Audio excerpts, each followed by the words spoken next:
Good morning everyone. Welcome back to my channel BioTalk. NCERT exercise solution में आज हम करने वाले हैं चैप्टर एनिमल किंगडम +1 बायोलॉजी का 4th चैप्टर। ये हमारा पार्ट 1 रहेगा इस चैप्टर का। बाकी के जो क्वेश्चन बच जाएंगे वो हम नेक्स्ट पार्ट में कंप्लीट करेंगे। तो आज की इस वीडियो का हमारा फर्स्ट पार्ट है, what are the difficulties that you would face in classification of animals if common fundamental features are not taken into account? मतलब कि अगर हम कॉमन फंडामेंटल फीचर्स को कंसीडर नहीं करते हैं तो एक एनिमल की क्लासिफिकेशन को करने के लिए हमें कौन सी डिफ़िकल्टीज फेस करनी पड़ेगी। तो जो एनिमल्स हैं उनकी क्लासिफिकेशन कुछ कॉमन फीचर्स के ऊपर की गई है। जो आते हैं हमारे सबसे पहले सेल अरेंजमेंट, बॉडी सिमेट्री कैसी है ऑर्गेनिज्म की, नेचर ऑफ सीलोम कैसा प्रेजेंट है, डाइजेस्टिव ट्रैक्ट, सर्कुलेटरी और रिप्रोडक्टिव सिस्टम। ये कुछ बेसिक कॉमन फीचर है जिनके बेसिस पर हम एनिमल की क्लासिफिकेशन करते हैं।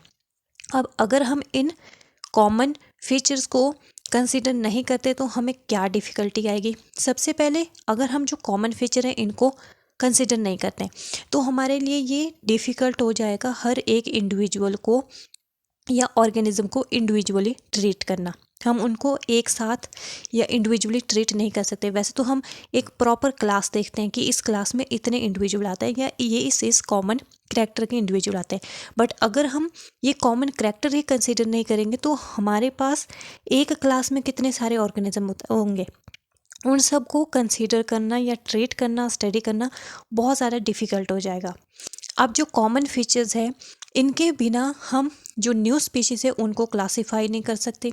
अब अगर हम क्लासिफिकेशन नहीं कर सकते हैं न्यू स्पीशीज़ की, जो कि बेस्ड किसके ऊपर है, इन्हीं कॉमन फीचर्स के ऊपर बेस्ड है, तो हम जो एनिमल की डाइवर्सिटी है उसको भी अच्छे से स्टडी नहीं कर पाएंगे। तो मतलब कि अगर हम कॉमन फीचर्स को एनिमल की क्लासिफिकेशन में इंक्लूड नहीं करते हैं तो हमें ये सारी डिफ़िकल्टीज फेस करनी पड़ेगी। नेक्स्ट क्वेश्चन है, if you are given a specimen what are the steps that you would follow to classify it.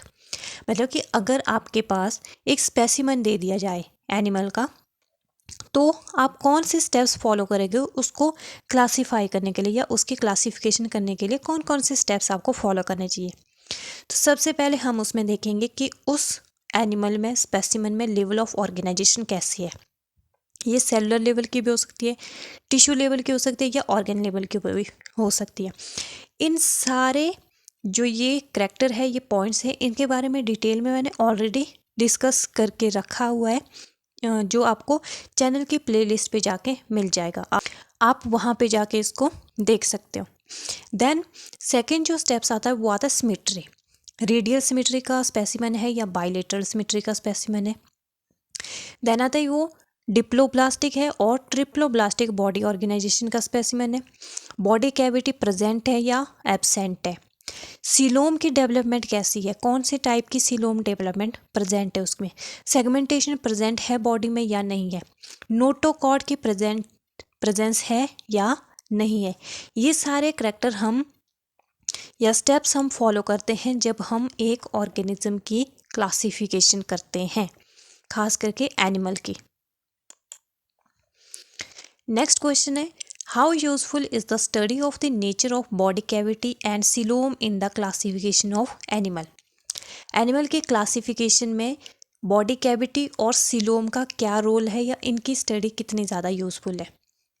जो बॉडी कैविटी है इसकी प्रेजेंस और एब्सेंस से हमें एक क्लू मिलता है एक पर्टिकुलर एनिमल की पोजीशन के लिए कि इवोल्यूशनरी लैडर में वो कहाँ पे है।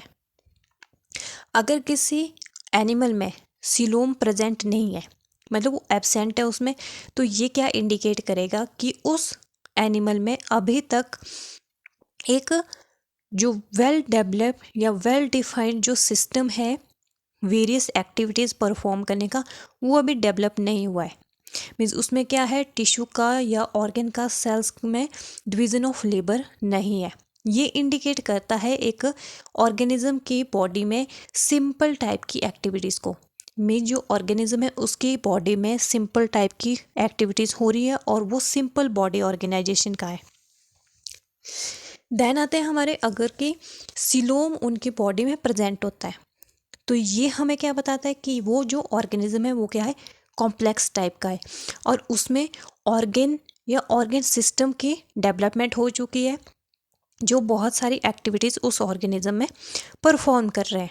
और अगर उसमें ऑर्गेन सिस्टम या ऑर्गेन की डेवलपमेंट हो चुकी है तो वो क्या है, वो डिवीज़न ऑफ लेबर शो करते हैं, जो कि बहुत सारी एक्टिविटीज़ को परफॉर्म करते हैं उसकी बॉडी में।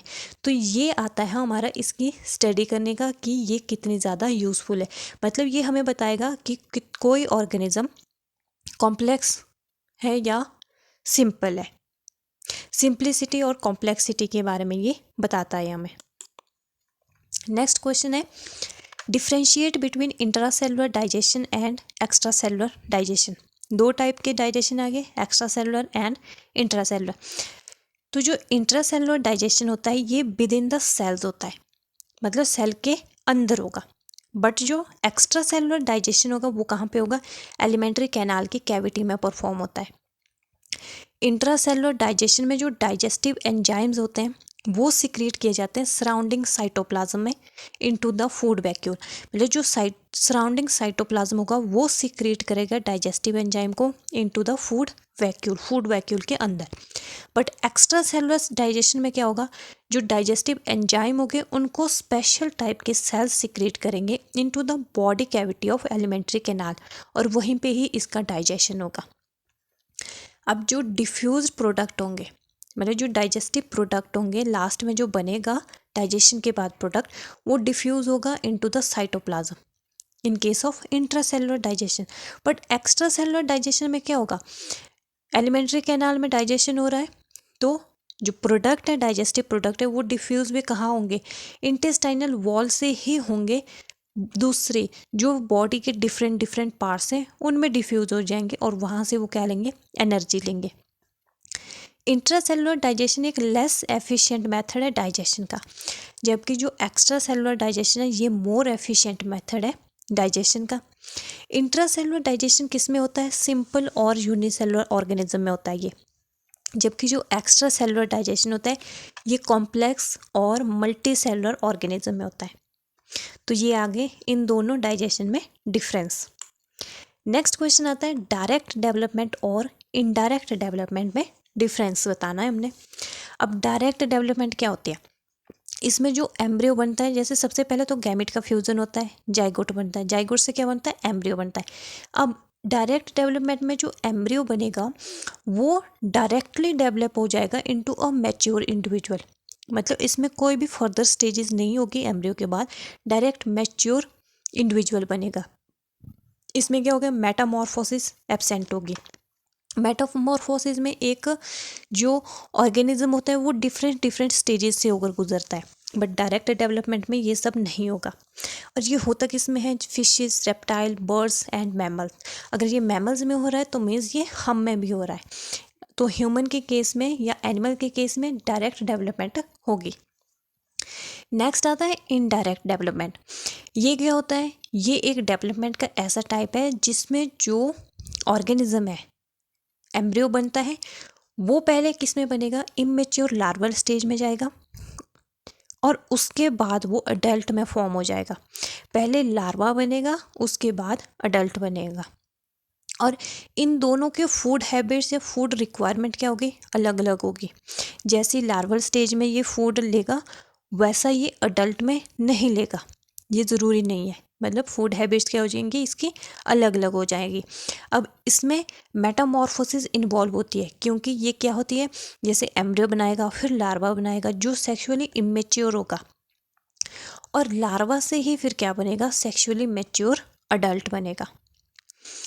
और ये होता कहाँ पे है, एग्जाम्पल आ जाएंगे इसमें कि इनवर्टिब्रेट्स और एम्फीबियन में इनडायरेक्ट डेवलपमेंट होती है।